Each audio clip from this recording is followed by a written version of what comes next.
सुप्रभात, good morning. सीधा सौदा के आज के मंगलवार के इस एडिशन में आप सबका स्वागत है। बढ़िया मूव्स भारतीय बाजारों में, लगातार बैक टू बैक अच्छे ट्रेडिंग के सेशंस, अच्छी तेजी 5 दिनों से, और आज थोड़े से कल रिकॉर्ड उच्चतम स्तर छुए, उसके बाद थोड़ा सा कंसोलिडेशन का मूड दिख रहा है। कोई दिक्कत नहीं है, गिफ्ट निफ्टी एक फ्लैट ओपनिंग इंडिकेशंस देता हुआ। पिच, स्टेडियम, ग्राउंड सब दिखेगा आपको, पब्लिक दिखेगी, सब माहौल वैसे ही है। बस ये ध्यान रखिएगा यूएस के बाजारों में कल पूरे दिन का मैच हो नहीं पाया। जितना हमें देखने को मिला वो सिर्फ उनकी टीम प्रैक्टिस कर रही थी। क्या कहते हैं वो साइड में ऐसे प्रैक्टिस करते थे, नेट प्रैक्टिस हुई क्योंकि वहाँ के बाजार तो बंद थे। ऐसे में नेट प्रैक्टिस से जो क्यूज आ रहे हैं और अदरवाइज एशिया और ग्लोब के जो संकेत है उस पर बातचीत कर ली जाए। डायरेक्टर साहब ने पिच तो सख्त रख दी है। मूड कैसा है? मूड अच्छा ही है। जब कोई no news is good news, कोई खबर ही नहीं है तो सब अच्छी मान के चलो। अब अमेरिका में कुछ हुआ ही नहीं। सौदा की टीम कैसे बनेगी? वो तो बना लो, अखबार तुम पढ़ ही रहे हो। तो संकेत तो ठीक मैं इसलिए कह रहा हूँ क्योंकि कोई ऐसी खबर नहीं जिससे डर लगे हमें, तो बल्कि चाइना की एक अच्छी खबर आ गई है। 5 साल वाला जो उनका मॉर्गेज रेट था उसको उन्होंने काट दिया है 25 बेसिस पॉइंट।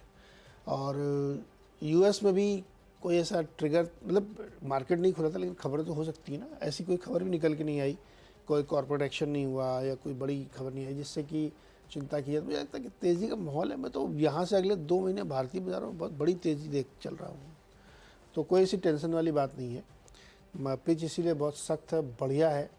हाँ, कच्चा तेल थोड़ा सा 83 के ऊपर बना हुआ है, वो एक थोड़ा सा चिंता हो सकती है, लेकिन अभी तो नहीं लगता कि कोई बहुत बड़ी टेंशन वाली बात है। तो पिच इज गुड। पिच बढ़िया है। चलिए भाई, ऐसे में लाइए खबरों वाले सारे स्टॉक्स या रेडार पे कौन कौन से खबरों वाले अदर रीजन से जो भी है रेडार पे रखिएगा। मैं पहले एक काम करता हूं, एक जो कल इंटरेस्टिंग सा लार्ज ट्रेड हुआ था उससे शुरुआत करूंगा। मिंडा कॉर्पोरेशन डायरेक्टर साहब स्क्रीन पे रखिएगा। कल वो लार्ज ट्रेड जो हुआ था उसके अपडेट शाम को आए, बढ़िया लग रहे हैं। बेचा किसने? बेला अग्रवाल। 1 करोड़ के आसपास शेयर्स बेला जी ने 403 रुपए पर बेचे। बेला अग्रवाल कौन है? प्रमोटर नहीं है, पब्लिक शेयर होल्डर हैं जिनके पास 4.5% हिस्सा था। वो पूरा 4.5% हिस्सा कल बिक गया और हाथों हाथ लिया गया।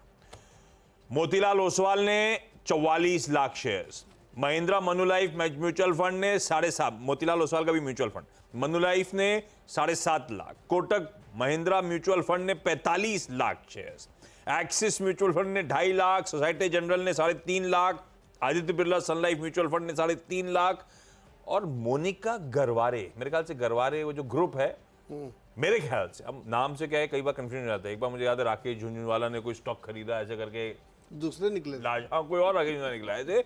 तो अब ये नहीं पता मुझे मोनिका गरवारे, लेकिन एक इंडस्ट्रियल फैमिली की हैं, तो अगर वो हैं तो 2.5 लाख आई एम अज्यूमिंग होंगी, पर पता नहीं। पर जो भी है सारे मार्की बायर्स चेक इन होते हुए, और अगर किसी बेला अग्रवाल जी के स्टेक सेल का ओवरहैंग था तो वो छट गया। कल बढ़िया स्टॉक वैसे मूव करके जहां से लास्ट ट्रेड होता है उससे तो कहीं ऊपर जाके बंद हुआ है, तो वॉच आउट करिएगा। लेकिन अच्छे इन्वेस्टर्स चेक इन करें, इसीलिए इसको ग्रीन लेके चलो। दिन भर बढ़िया रहा है स्टॉक।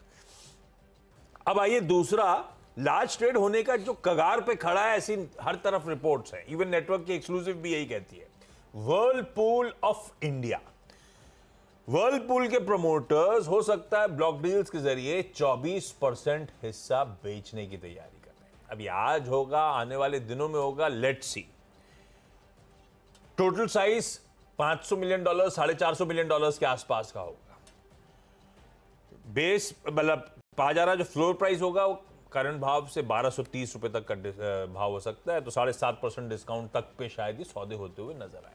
मैं इसको लाल इसलिए ले रहा हूं कि व्हर्लपूल एक जानी मानी एमएनसी, बढ़िया कंज्यूमर ड्यूरेबल स्पेस में, व्हाइट गुड स्पेस में पकड़, प्रमोटर्स कोई बायर नहीं ले पाए ऐसा दिखता है मुझे। नहीं तो स्ट्रेटेजिकली कोई एक्वायर कर लेता 24% व्हर्लपूल का हिस्सा। क्यों बेच रही है?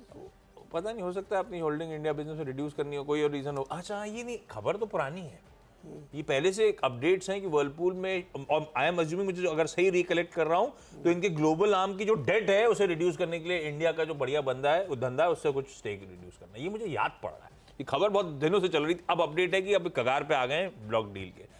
अगर 24% इस तरह के एमएनसी में स्टेक बेचना होता तो कोई हाथों हाथ स्ट्रेटेजिक प्लेयर आता साथ में, या कोई बड़ा फाइनेंशियल इन्वेस्टर एक साथ ले लेता, आपस में ट्रांजैक्शन हो जाता। बाजार में उतरना पड़ रहा है, इसका मतलब इस तरह के टेकर्स नहीं है शायद, ये असम्पशन मेरा, इसलिए मैं वर्लपूल को लाल लेके चलता हूं।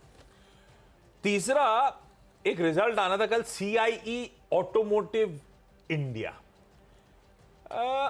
मिले जुले नंबर्स हैं, मैं ग्रीन तो रख रहा हूं, लेकिन मैं मिले जुले क्यों कह रहा हूं बताता हूं। आय के फ्रंट पे एकदम फ्लैट आय 1240 करोड़ रुपए, पर उसके नीचे इंप्रूवमेंट, ऑपरेशनली बेहतर है।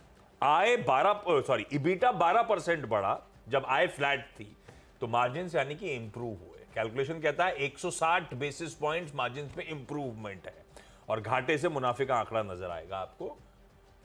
ऑपरेशनली जिस तरह का स्ट्रॉन्ग नंबर है और मार्जिन एक्सपेंशन है, उसके चलते मैं ग्रीन रखता हूं इसको। तो ये तीसरा स्टॉक हो गया रिजल्ट रिलेटेड। अगर पहले तो बता दूं, जिसका आप इंतजार कर रहे थे, देर से एक रिपोर्ट आ गई है सिटी की। क्या कह रही है भाई साहब? HDFC बैंक पे। अच्छा, जिन्होंने वो एनालिस्ट मीट करी थी, उन्होंने अभी तक सबसे पहले तो उनको रिपोर्ट निकालनी चाहिए थी। एक्चुअली निकाला पहले सिटी ने। हाँ, क्या कह रहे हैं वो? 2050 का टारगेट। वो कह रहे हैं कि बैंक ये कह रहा है कि चाहे जितनी लिक्विडिटी की दिक्कत हो, हम हाई कॉस्ट डिपॉजिट नहीं लेंगे, और फ्रेंचाइजी जो हमारी वो बढ़िया है, बैलेंस पर वो अप्रोच डिपॉजिट के लिए लिक्विडिटी ऐसी टेबल बनाई है, लकड़ी टकरा जाती है पैर से। वो बैंक ने खूब एग्रेसिव ब्रांच एक्सपेंशंस करे, ये जानते हुए कि डिपॉजिट की बहुत ज्यादा रिक्वायरमेंट पड़ेगी इस इंटीग्रेशन की सही। आपको याद होगा उस टाइम पे HDFC बैंक सिर्फ अपना रिटेल एक्सपेंशन में लगा हुआ था। तो वो फिर बेसिक आइडिया तो उनका पहले से यही था कि डिपॉजिट मोबिलाइजेशन चाहिए, सस्ता पैसा चाहिए। हाँ, लेकिन अब वो कह रहे हैं कि चूंकि अभी इस समय नहीं मिल रहा है, तो अब तो सबकी डिपॉजिट के चैलेंजेस आ रहे हैं। रेट कट का इंतजार कर सकते हैं ना, कि चलो 6 महीने बाद रेट कट आएगा तब देखेंगे। तो 6 महीने आपको किस तरीके से मैनेज करना पड़ेगा। आपको याद होगा इससे पहले जब मतलब 6-8 महीने पहले का खूब हाई उस पर इन्होंने बॉन्ड रिलीज किए थे। बहुत सारे बड़े बड़े बैंकों ने, वो लिमिटेड ने भी वो 7.5%, 8% वाले, तो वो तो ऑलरेडी आपने ले रखा है, बैग एंड बैगेज आप कैरी कर रहे हो सबके साथ। तो ये अगर कह रहे हैं कि ठीक है निम मेंटेन करेंगे, ROE जो गाइडेड बैंड दिया उस पर रहेगा, तो कल का सुन के लोग बिलीव कर रहे हैं कि आपने कह दिया है। बॉडी लैंग्वेज भी बुरी नहीं थी, ठीक, कॉन्फिडेंस से साउंड कर रहे थे। तो इसलिए सिटी ने कहा पुरानी रिपोर्ट निकालो, उसी को दे दो फिर से। तो खैर ये हालांकि ब्रोकरेज वही रहेंगे 2000-2100, उससे नीचे तो आएगा नहीं। अभी देखना वहीं के टारगेट पे है। अभी थोड़ी देर बाद मॉर्गन स्टैनली सब की रिपोर्ट आएगी। जैसे जैसे आएगी अपडेट देते रहेंगे, क्योंकि आज का गो टू स्टॉक तो वही है HDFC बैंक। अच्छा, तो मेरे उसमें जो है ऐसे ही खबरों वाले स्टॉक है, RK फोर्जिंग का है। इन्होंने एक एक्विजिशन किया था, तो कल उनका NCLT से अप्रूवल आएगा। ACIL करके एक कंपनी है जो जिस सेगमेंट में काम करते हैं एंसलरीज में, ऑटो एंसलरीज में, उसी सेगमेंट की कंपनी है। तो कल उसका फाइनल अप्रूवल आ गया, तो ये इसीलिए मैंने रख लिया इसलिए, क्योंकि ये एक अच्छी खबर है इनके लिए। दूसरा स्टॉक है टोरेंट पावर का। देखिए टोरेंट पावर में कोई बहुत नई खबर नहीं है, लेकिन कल इन्होंने एक अपडेट दिया कि कल प्रधानमंत्री जी यूपी गए थे, और वहाँ उन्होंने 10 लाख करोड़ के तमाम अलग अलग तरीके के प्रोजेक्ट किए। उसमें से करीब 25,000 करोड़ के जो प्रोजेक्ट्स हैं वो इनके दायरे में आते हैं। कई सारे इन्होंने फाउंडेशन स्टोन जो रखे, उसका काम टोरेंट पावर कर रही है। पूरा डिटेल उन्होंने दिया है कि कहाँ कहाँ कि वो क्या क्या काम कर रहे हैं। कई सारे हाइड्रो प्रोजेक्ट हैं, कई सारे हाइड्रोजन से जुड़े सोलर प्रोजेक्ट हैं, तो वो सब ये कर रहे हैं, तो इसलिए मैंने इसको रखा है। तो टोरेंट पावर रखिएगा। तीसरा सुला में, कल एक ब्लॉक हुआ था सुला में, तो मॉर्गन स्टैनली ने खरीदा है 8,65,000 शेयर, 575 रुपये, तो 569 भाव चल रहा है, उससे ऊपर ही ले लिया इन्होंने। तो खैर ठीक है, मॉर्गन स्टैनली को अच्छा लग रहा है सुला, तो उन्होंने लिया। तो तीसरा स्टॉक ये ग्रीन में, तीनों ग्रीन में हमारे। बढ़िया है। अब अगले स्टॉक्स में अगला है दीपक फर्टिलाइजर्स एंड पेट्रोकेमिकल्स कॉर्पोरेशन। इसकी कल शाम को अपडेट आया, इक्विनोर की एक इंटरनेशनल एनर्जी कंपनी, इक्विनोर कह रहा हूं, नॉर्वे की इंटरनेशनल एनर्जी कंपनी इक्विनोर, उसके साथ इन्होंने एक long term supply agreement, long term मतलब 15 साल का इन्होंने एग्रीमेंट करा दरअसल LNG के लिए, लिक्विफाइड नेचुरल गैस के लिए। तो उससे सप्लाई आएगी, 2026 से सप्लाई की शुरुआत होगी, और बेसिकली दीपक फर्टिलाइजर इसके थ्रू कर क्या रहा है, अपनी वैल्यू चेन को और मजबूत करने की कोशिश है। गैस टू अमोनियम की जो वैल्यू चेन है इनके पास, तो दीपक फर्टिलाइजर को ग्रीन ले लेते हैं इस पैक्ट के बीच। फिर दो स्टॉक्स बैंकिंग के हैं। मैं ना HDFC बैंक के साथ नहीं जा रहा हूं इस समय, पहले मैं कोटक महिंद्रा बैंक को ग्रीन रख रहा हूं। हालांकि एक शफल हुआ है सीनियर मैनेजमेंट का, पर अच्छा है। ऐसे ही एक जमाने में ICICI बैंक में हुआ था, किसी को प्रमोट कर रहा था, सब छोड़ के बाकी चले गए थे। याद है आपको? पर वो सब गए थे और अलग अलग कंपनीज के हेड रोल्स पे थे वो, मतलब वो गजब था। खैर वो कोटक महिंद्रा बैंक में ऐसा कुछ नहीं हुआ है। KVS मनियन साहब जो होल टाइम डायरेक्टर हैं इस समय बैंक के, वो जॉइंट मैनेजिंग डायरेक्टर बनने जा रहे हैं 1 मार्च से इफेक्टिव। ऐसे ही शांति एकम्बरम मैम इस समय होल टाइम डायरेक्टर के रोल पे हैं, उनको डेप्यूटी MD बना दिया जाएगा इसी 1 मार्च से।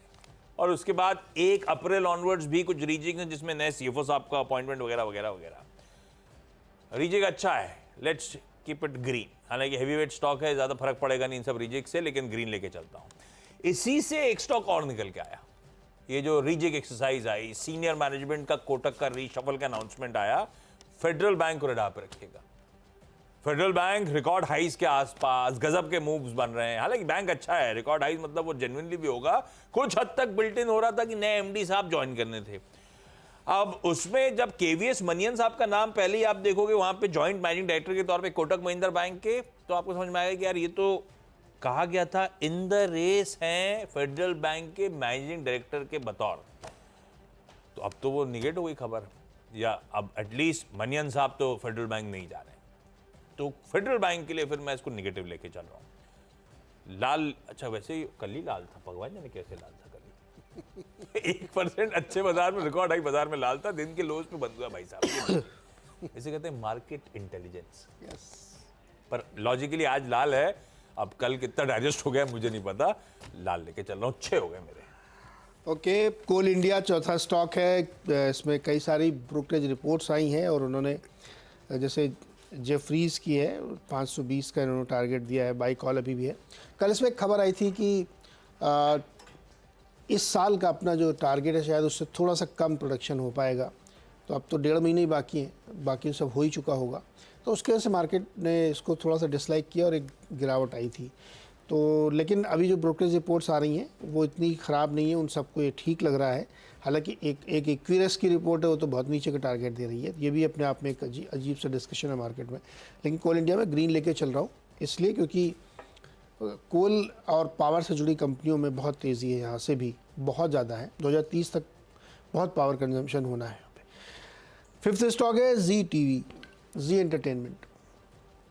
एक बार फिर से उम्मीदें जाग रही हैं। उम्मीदें जाग रही हैं। फिर से जो है प्रेम परवान चल रहा है, बातचीत चल रही है। 48 घंटे का टाइम दिया गया है जी को कि आप रिप्लाई करिए, लेकिन कई सारे पेंच अभी फंसे जो पहले फंसे हुए थे।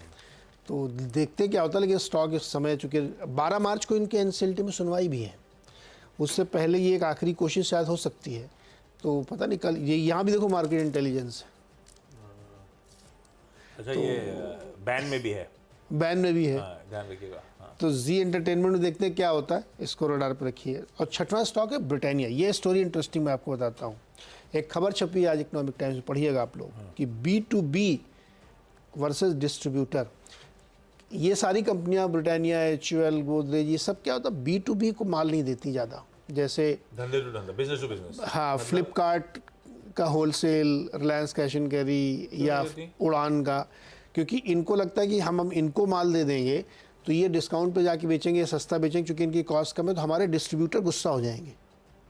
जो शहर का एक डिस्ट्रीब्यूटर होगा या स्टेट का होगा, तो ये लोग उसको माल देते हैं और वो नीचे देता है, लेकिन उसकी कॉस्ट बहुत ज़्यादा है। और अगर आप किसी उड़ान को देंगे उनकी कॉस्ट बहुत कम है, तो उस झंझट के चक्कर में ये लोग दे नहीं रहे। तो ब्रिटानिया ने कल इन्वेस्टर्स को बताया कि हम तो अभी उसी ट्रेडिशनल वाले पे रहेंगे जो इनकी कॉस्ट को ऊपर रखता। अभी जो पिछले रिजल्ट आए हैं, ये बुरी खबर है। पिछले रिजल्ट में आप लोगों ने देखा होगा कि ये इम्पैक्ट कर रहा है वॉल्यूम को, और ये इसलिए कर रहा है क्योंकि अब लोग ऑनलाइन की तरफ ज़्यादा जा रहे हैं। और अगर आप महंगा देंगे, मतलब ब्रिटानिया आपको ऑनलाइन उसमें दिखेगा ही नहीं। नहीं ऑनलाइन दिखेगा।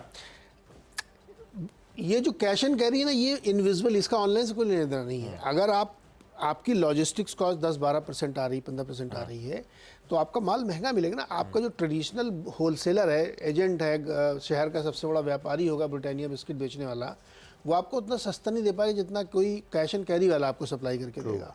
तो इसलिए आपके इस पे दिक्कत आ रही है। तो मैं इसको सप्लाई चेन डीमार्ट ने बहुत अच्छी बना रखी है, इसीलिए उनके पास भी बढ़िया मिल जाता है। हाँ, डीमेट का उसका मॉडल, जैसे डिलीवरी आप लीजिए, डिलीवरी ने एक बहुत ही वर्ल्ड क्लास सेंटर बना रखा है, आप उसका इस्तेमाल नहीं कर रहे हैं।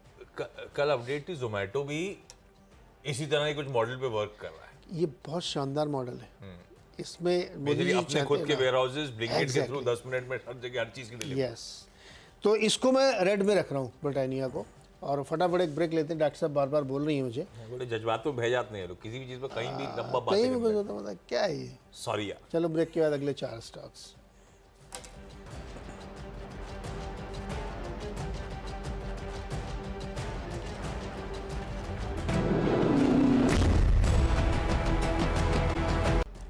स्वागत एक बार फिर से। और अब अगले 4 स्टॉक्स जल्दी जल्दी आपको बता देता हूँ।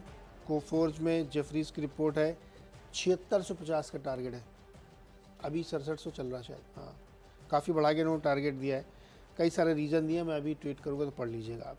ग्लेनमार्क फार्मा भी ग्रीन में रखा है, HSBC ने इसमें 1100 का टारगेट दिया। अभी क्या चल रहा है भाई, तो इसमें भी 862 से बढ़ा के इन्होंने 11, मतलब बढ़ा के नहीं, इनका अपना टारगेट 1100 का है। और इनका मानना है कि थर्ड क्वार्टर जो है ना बहुत ही डिसरप्टिव रहा है, और इनका जो मॉडल था रिस्ट्रक्चर उन्होंने किया तो सक्सेसफुल रहा है। 9th स्टॉक है डॉक्टर रेड्डीज, इसको भी ग्रीन रख रहा हूँ चूँकि फार्मा बड़ा माहौल बना हुआ है आजकल, डिफेंसिव प्ले रखिए, तो इसलिए डॉक्टर रेड्डीज। अच्छा, 10वां भाई कौन, वो भी लेकिन वो रेड में है। इसमें जेफरीज की रिपोर्ट है, डाउनग्रेड कर दिया उन्होंने, अंडर परफॉर्म की रेटिंग दी है, टारगेट 250, तो इसलिए इसको रेड में रखिए। हो गए मेरे 4। ओके, चलिए क्विकली आखिरी के 4 स्टॉक्स। अब आइए, एस्ट्रा माइक्रोवेव प्रोडक्ट्स ने एक wholly own subsidiary Astra space technologies का गठन किया है, जो दरअसल सैटेलाइट्स के डिजाइन, डेवलपमेंट, मैन्युफैक्चरिंग और इंटीग्रेशन के काम पे रहेगा, और फिर सैटेलाइट ट्रैकिंग वगैरह की ग्राउंड स्टेशन वगैरह सब बनाएगा। NBCC 369 करोड़ रुपीस के ऑर्डर्स मिले, इसको भी ग्रीन। RHI मैग्नेसीता की CFO साहिबा ने रिजाइन कर दिया, इसको लाल लेके चल रहा हूं। और LTI माइंट्री ने एक नया generative AI powered sourcing platform खड़ा करा है, जिसमें ये क्लेम कर रहे हैं वो प्रोडक्टिविटी 20% बढ़ाएगा और ओवरऑल प्रोक्योरमेंट कॉस्ट 10 से 15% रिड्यूस करेगा कंपनीज की। देखते कैसे प्ले आउट होता है, इसको ग्रीन रखा है, डेवलपमेंट इंटरेस्टिंग। ब्रेक, 10 स्टॉक्स पूरे, ब्रेक के उस पार टीम्स का एक क्विक रैप अप।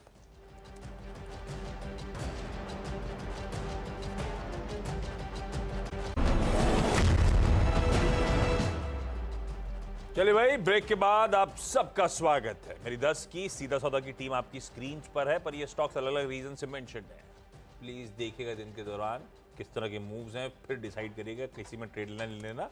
आपका फाइनेंशियल एडवाइजर ज्यादा बेहतर बताएगा आपको। खैर, खबरें कहां हैं? मिंडा कॉर्पोरेशन का लार्ज ट्रेड हुआ था और मार्की इन्वेस्टर्स चेक इन करे, इसलिए ग्रीन रखा। वर्लपूल में नेटवर्क एक्सक्लूसिव ये कहती है कि प्रमोटर्स जो हैं जल्द ही 24% हिस्सा बेचने की तैयारी कर रहे हैं ब्लॉक डील के जरिए, लाल रखा है भाई। CI ऑटोमोटिव के नंबर्स मिले जुले हैं, मुझे अच्छा लगा, मार्जिन्स में एक्सपेंशन बढ़िया मिला। दीपक फर्टिलाइजर ने एक long term LNG contract sign करा 15 सालों के लिए, इसीलिए ग्रीन। कोटक महिंद्रा बैंक ने सीनियर मैनेजमेंट का शफल अनाउंस करा है, डिसेंट, अच्छा लग रहा है, ग्रीन करा है। पर वो शफल का मतलब फेडरल बैंक पे अगर कोई एक्सपेक्ट कर रहा था कि मैनेजिंग डायरेक्टर साहब जुड़ने वाले हैं वहां से, अब ऐसा होगा नहीं उस शफल के चलते, तो इसको लाल ले लिया। हालांकि कल ये स्टॉक डेज लो पे पता नहीं कैसे जाके बंद हुआ है। एस्ट्रा माइक्रो ने एक नई सब्सिडी का गठन करा, NBCC को ऑर्डर्स मिले, RHI मैग्नेसीता की CFO साहिबा ने रिजाइन करा, और LTI माइंट्री ने एक जनरेटिव AI में इंटरेस्टिंग प्रोडक्ट लॉन्च किया, ग्रीन कर दिया। ओके, RK फोर्जिंग में ध्यान रखिए, यहाँ पे एक उन्होंने अपनी जो एक्विजिशन की थी उसको LTI की NCLT की मंजूरी आ गई है। टोरेंट पावर ने कल जानकारी दी कि उत्तर प्रदेश में करीब 25,000 करोड़ के प्रोजेक्ट जो इनॉग्रेट किए गए उसका कामकाज इनके पास है। सुला में कल एक ब्लॉक डील हुई थी और उसमें मॉर्गन स्टैनली ने काफ़ी बड़ी मात्रा में शेयर सामने खरीदे हैं। कोल इंडिया में कल की खबर के बाद जेफरीज के बाई कॉल की रिपोर्ट है, टारगेट 480 520 तक के दिए जा रहे हैं अलग अलग ब्रोकरेजेस के। जी एंटरटेनमेंट एक बार फिर से हरकत में, सुना है कि फिर से सोनी के साथ बातचीत शुरू हुई है। 48 घंटे के अंदर जी को जवाब देना है कि क्या उनके वो शर्तें मंजूर करते हैं कि नहीं। ब्रिटानिया रेड पे रखिए, क्योंकि अब ये बार बार कह रहे हैं कि हम अभी भी अपने ट्रेडिशनल नेटवर्क पे ही फोकस करेंगे, B2B के जो होलसेलर्स हैं उनके थ्रू माल नहीं बेचेंगे। कोफोर्ज में जेफरीज की बाई कॉल है, टारगेट लगभग 800-900 रुपये ऊपर बढ़ा दिए हैं। ग्लेनमार्क फार्मा में HSBC की बाई कॉल है, 1100 का टारगेट। डॉक्टर रेड्डीज़ में रखिएगा, आप मूव चल रहा है लगातार। और बायोकॉन में जेफरीज की अंडर परफॉर्मेंस की कॉल, 250 का टारगेट।